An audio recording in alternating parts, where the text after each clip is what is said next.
Hi, I'm Dr. Young, and this is a video version of my first discussion talk in IME 4020 at, um, at Cal Poly Pomona. Here are my details. Notice there, right? So I'm doing the philosophy bit, and you can contact me through my through text at my phone number there, 714-331-9531. And I also put in my personal email. You shouldn't have to use that, but it's there just in case. Um, and your the main way to contact me would be through Canvas messages, and it's important because I don't own my Canvas inbox account. It belongs to the college, and so if we communicate over that, that's official communication. And if I ever forget that I told you something, it's going to be there. And in fact, with the dispute with the professor, that's a permanent record. So I really I appreciate that. All right. So here is the scoring over the class. We have right. Oh, and some of these things are really weird. So I want to explain them as I go a bit. Right. So the ARQ is attendance reading quiz. It's mainly to take attendance in class and to make sure you guys do the reading beforehand. It's supposed to be a really light reading, but you're supposed to read it closely. So I want people to be well prepared for class, because that makes the discussion go so much easier, and it works so much better. Right. So next is the writing. Um, we will do the whole of next week on writing. Um, right. And there's two papers, uh, minimum of two papers. You can actually write an extra one to replace a bad grade. I'll explain that more in the writing module. But uh, if you um, if you write three papers and get three different grades, I I count the best two. It's the first and the last, or the last two. I count the best two. The worst grade goes away. Right. So yeah, do you see that thing that says digital receipt? Sometimes Turnitin throws away papers, so I require you to submit the digital receipt. If you don't have a digital receipt, you didn't really submit the paper. I know you clicked the button that said submit, or you clicked the button that said upload, but Turnitin sometimes throws the papers away. So I want you to submit a digital receipt for the first two papers. If you only do two papers, the two papers, at 5 points each. So yeah, that's all right. There's exams. They're online. They're 100 points each. You don't take them. You don't take them in class time. All right. And there'll be multiple choice. They should be really easy, actually. Oh, and there'll be a practice exam ahead of time that you can take before. Then you can take the practice as many times as you like. Right. Right. Participation. I am going to give you some little pieces of paper, little blue pieces of paper that I don't have to hand here, but I'll hand those out in our next meeting. And what that means is if you participate in class, you ask a question, you answer a question, you make an interesting comment, there's some back and forth. I give credit for that. You do it. I want you to do it at least 4 class sessions over the course of the semester, and every time you do it, you will turn in one of those little paper slips that I'm going to give you next time we meet. All right, and I'll explain it again next time. Okay, now that last thing there is the one shot. That's a new thing. I haven't explained it fully yet. I haven't set a deadline. Oh, I want you to know about the deadline for the one shot.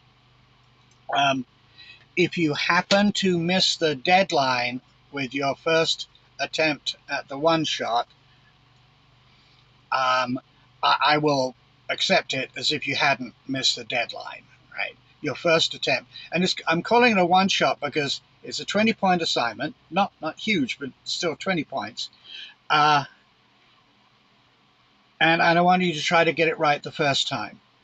Right? So you've got one shot to get the full 20 points. If you follow instructions, it's a doddle. It's a really easy assignment if you follow the instructions. If you don't, you can blow up and get 0 points. But if you get 0 points, I'll let you have another go for 15 points, for up to 15 points. If you blow it then 10 points there, but nobody blows it twice. Fingers crossed. So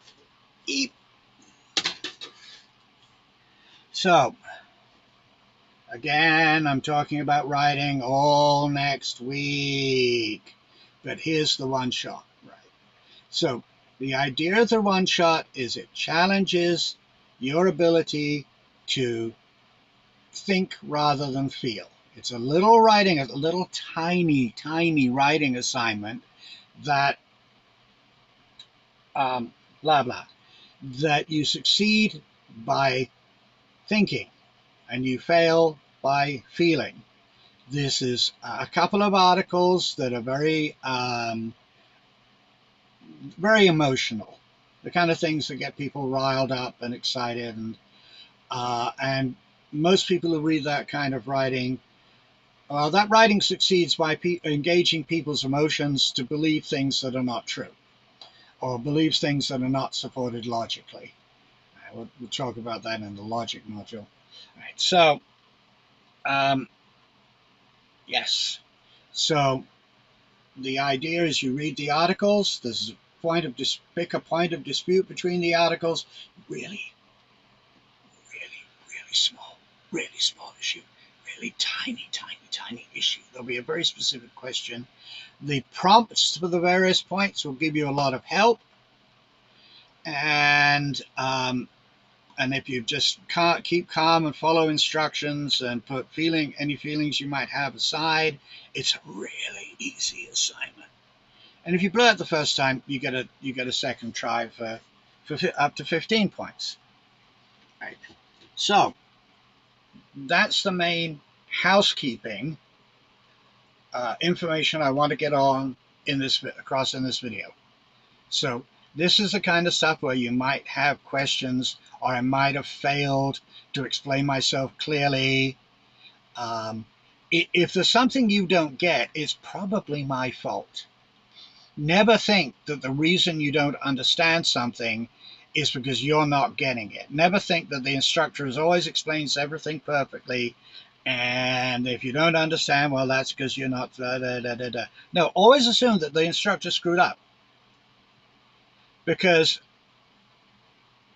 if they did, you want to get that fixed, not just for you, but for everyone else. Right? Because if you're not getting it, probably half the class is not getting it. And if you are just not really getting it, if it really is perfectly clear and you're just not getting it for some reason, ask anyway. Then you get the answer. And there's always a chance that someone else in the class is not getting it either. So it's always helpful to ask clarifying questions. Right? And because I write my material that I present in the modules, or I write most of it, I can always change it to make it more understandable, and that helps other students. So that's something I want to urge you, is to ask questions about whatever you're not getting, whatever you're not understanding, whatever I haven't made clear, ask.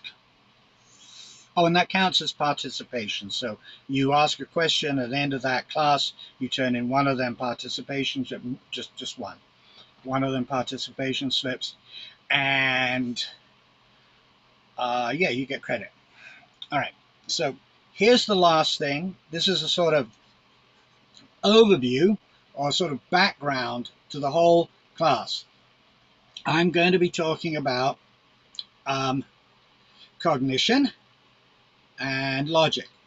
Cognition is cognition is how you do things with your brain, how you do thoughts. Thoughts are actions and beliefs are choices. Nothing is accidental. These are things you did. If you have a particular thought, that means your brain made that thought. And you have a certain amount of control over it. If you don't like the brain, what the brain is doing isn't working, you can sort of train your brain. It can be difficult, but train your brain uh, over time, and it just gets better. You get better at using it. Your brain is an instrument, right? And it makes your mind. Your brain is you. So, right. So logic, and I put here logic versus delusion, because there are people who think logically, and there are people who think in a way that's pretty much the opposite of logic. It's feeling. They'll have a belief, they'll have a belief that they really want to be true, really want to be true, that they're just really fond of, and they get really mad if you disagree with them or question them or anything like that. It's just, yeah, it can get scary. And these people are basically delusional. That's what delusional thinking is. It's not that there's some kind of magic influence from outside, or um, like an infection or something. It's something they're doing. If you meet a delusional thinker, they're doing it deliberately. Anyway, that we'll talk more about later. Um, okay, look at this last word but one: pre-writing. I am hoping that your English composition teachers, I am hoping that your previous teachers talked a lot about all the stuff you do before you start writing. You've got a writing project, you go to well, not for me, but you go for a writing project, you pick a topic, you read the prompt for that topic, and you think about it. Maybe you make notes. Maybe you sketch out an argument. Maybe you sketch out all the arguments. So you do logical analysis. Maybe you make more notes. If you're not used to proper writing, I suggest making physical notes. That actually helps things stick in your mind better. If you make physical notes, you write things down. Um, and then eventually you sort of become a little bit of an expert, a sort of temporary expert on that little tiny topic that you're working on. You become an expert on that, and you're like, oh, yeah, I know the answer to this question. This is like really easy because I've all worked it out in my notes. All right, I've spent some time on this. I spent, an hour Monday, 45 minutes yesterday, and another few minutes here. And I've been thinking about it as I drive around and do my things. It's been cooking in my head. Yeah, I got it all laid out in my notes. Once you've got it all laid out in your notes, and you can figure out the best logically supported answer to the question asked in the prompt. What answer? I'm not asking you what you feel. I'm not asking you what you happen to think when you come into the class. I'm always asking what answer is best supported by the evidence and arguments available to you right now. It's very important that you be trying to get to the truth and not what you believe in your heart. Yeah, to try to get to the actual truth. Think of yourself like a scientist or a mathematician. It's like doing doing science. It's like doing a mathematical proof. It's logical reasoning.